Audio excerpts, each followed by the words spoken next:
સુરતમાં જિલ્લા કલેક્ટર દ્વારા પ્રથમ આઈસીયુ ઓન વ્હીલ એમ્બ્યુલન્સનું લોકાર્પણ કરવામાં આવ્યું છે।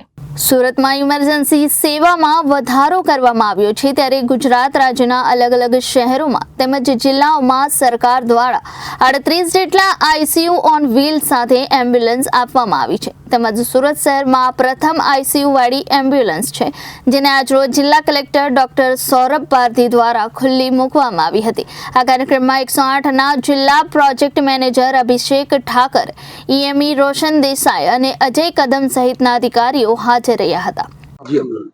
અભિષેક ઠાકર, પ્રોગ્રામ મેનેજર 108 ઇમરજન્સી સેવા સુરત જિલ્લો।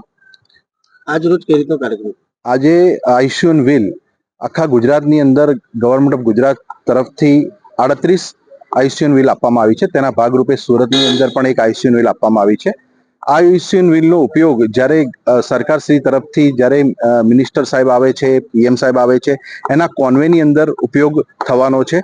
સામાન્ય રીતે જ્યારે આ આઈસીયુ ઓન વ્હીલ સિવિલ હોસ્પિટલની અંદર હતી ત્યારે એનો ઉપયોગ થતો હતો, પણ ઈએમઆરઆઈ ગ્રીન હેલ્થ સર્વિસીસમાં એક આઈસીયુ ઓન વ્હીલ અલગથી આપવામાં આવી છે કે જેનો ઉપયોગ કોન્વેની અંદર થઈ શકશે।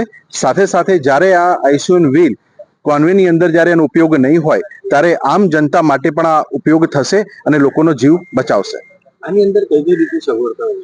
આઈસીયુ ઓન વ્હીલની અંદર તમામ પ્રકારની સગવડ છે। તેની અંદર ડીફેબ છે, વેન્ટિલેટર છે, દવાઓ રાખવાનું કોલ્ડ સ્ટોરેજ છે, તે સિવાયની અંદર લાઈફ સેવિંગ કિટ એ દરેક પ્રકારની દવાઓ અંદર ઉપલબ્ધ રહેશે।